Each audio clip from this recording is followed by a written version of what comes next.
រឿងប្រវត្តិភ្នំបូរីភ្នំដាកាលនោះមានព្រះរាជាមួយព្រះអង្គគង់នៅព្រះរាជវាំងក្រុងចម្ប៉ាស័កឬបាសាក់គឺនៅផ្នែកខាងលើតាមដងទន្លេមេគង្គទ្រង់មានព្រះរាជបុត្រីមួយព្រះអង្គព្រះនាងអអព្រះរាជបុត្រីនេះមានរូបឆោមឡោមពណ៌ស្រស់ឆើតឆាយណាស់រកនរណាឲ្យល្អត្រឹមស្មើពុំបានឡើយប៉ុន្តែដោយព្រះនាងមានព្រះតីរវើរវាយក្នុងកាមរោគនាំឲ្យព្រះនាងស្លុតចិត្តប្រតិព័ទ្ធទៅលើបរិសុទ្ធទុរគតម្នាក់ភ្លេចគិតអំពីកិត្តិយសរបស់ព្រះរាជវង្សានុវង្សដូច្នេះហើយបានជាព្រះបិតាទ្រង់ត្រាស់ឲ្យចាប់ព្រះនាងនេះព្រមទាំងបរិសុទ្ធសហាយដាក់ពងពាយបំបោបងបណ្ដែតចោលតាមផ្ទៃទន្លេទម្លាក់ទៅកាន់សមុទ្រដ៏ធំល្ហល្ហេវទៅ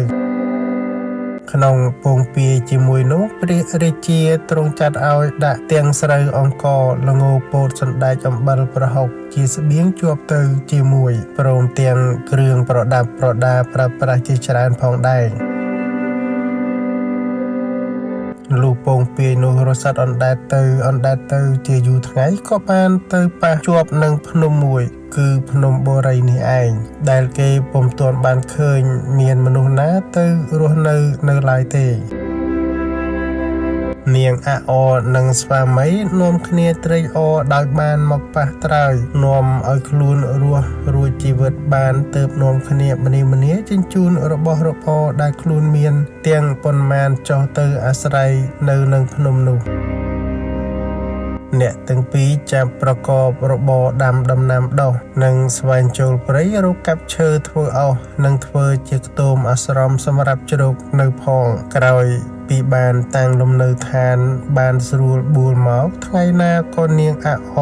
តែងព្រួយលំបាកក្នុងព្រះទ័យព្រោះបារម្ភនឹងសុខទុក្ខរបស់ខ្លួនផងនិងរលឹកដល់ស្រុកកំណើតផងនិងស្ដាយកិត្តិយសរបស់ខ្លួនដែលធ្លាប់តែថ្កុំថ្កើងផងហេតុនេះហើយរៀងរយប់មុននឹងចូលដំណេកនាងតែងឲ្យធូបទៀនបន់ស្រន់បួងសួងដល់អរុគអរៈអ្នកតានៅព្រៃភ្នំព្រមទាំងមរេងគង្វាលដែលរក្សានៅបឹងបួទូលទីនោះថាសូមឲ្យ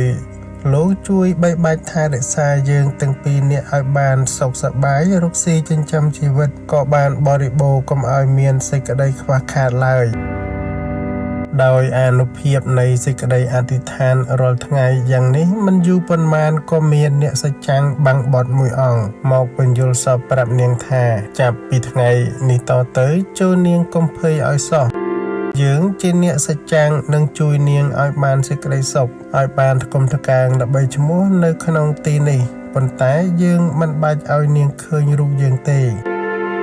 ក្រោយពីស្ដាប់បណ្ដាំអ្នកសច្ចាំងដូច្នេះព្រះនាងភ្ញាក់ខ្លួនភ្លាមចាប់ពីថ្ងៃនោះមកព្រះនាងបានចាត់បរិសុទ្ធជាប្តីទៅរកអស់ពីក្នុងព្រៃ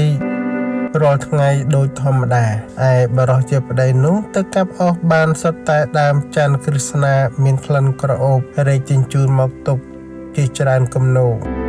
ប៉ុន្តែមានប្រាថ្នាត្រឹមមកប្រើជាអស់ដុតប៉ុណ្ណោះអត់មានយល់ថានេះជាឈើមានតម្លៃឡើយថ្ងៃមួយនាងអអចេញទៅមើលគំនូអស់ក៏ស្គាល់ច្បាស់ថាជាឈើច័ន្ទក្រស្នាដែលមានតម្លៃព្រះនាងក៏ញញឹមប្រាប់ប្តីថារោគឈើនេះឲ្យបានច្រើនមកទៀតដីក៏ខំប្រឹងរកតាមបណ្ដាំប្រពន្ធពេលមួយនោះបរិសុទ្ធនោះទៅក្នុងព្រៃប្រទះដុំមាសក្រហមឆ្អៅជាច្រើនក៏គិតថាថ្មនេះមានសម្បុរល្អចម្លែកជាងថ្មទាំងពួង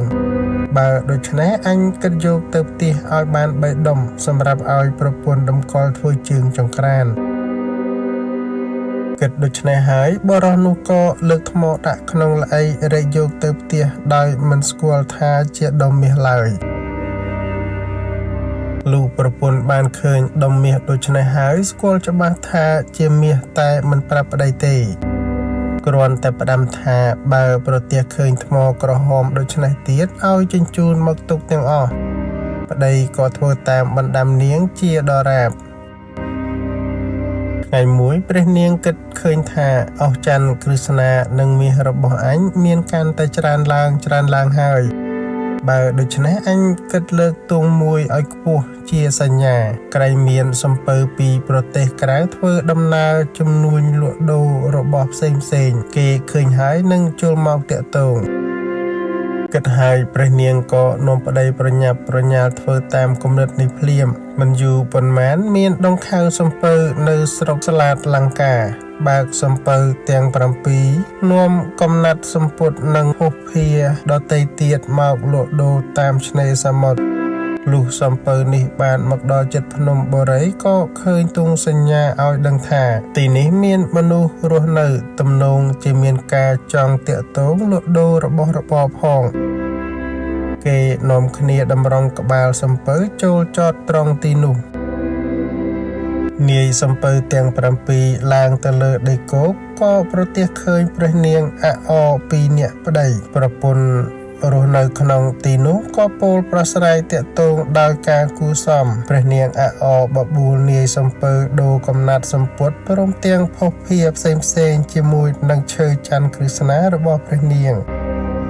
នាយសំពៅយល់ព្រមសុខចិត្តដូរគ្នា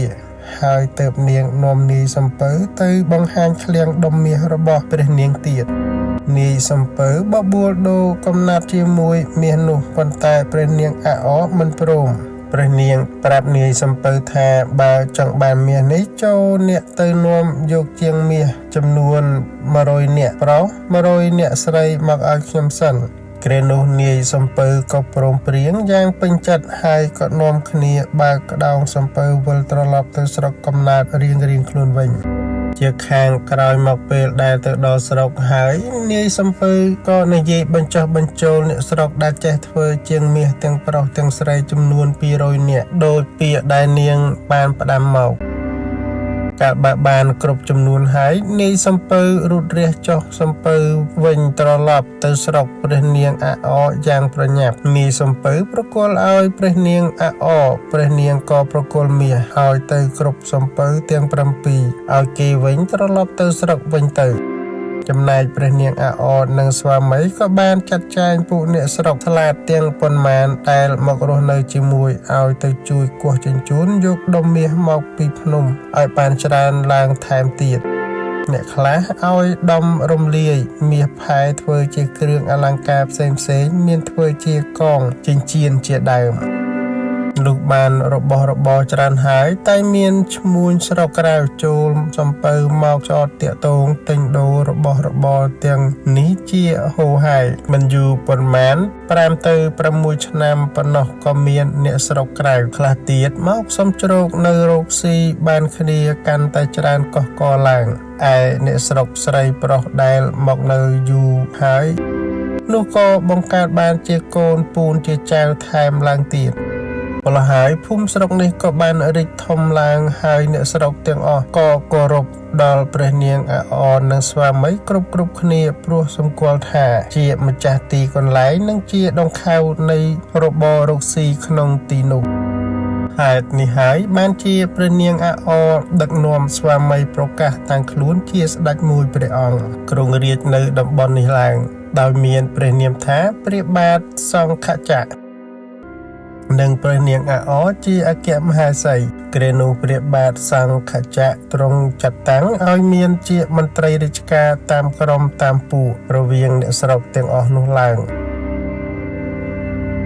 មិនតែប៉ុណ្ណោះទ្រង់ចាត់ឲ្យរេពលទាំងនោះសង់បន្ទាយធ្វើកំផែងថ្មនិងអាចព័ទ្ធជុំវិញឲ្យកើតជាបរិវេណយ៉ាងធំមួយឡើងហើយសន្មតបរិវេណកំផែងនោះហៅថាបុរី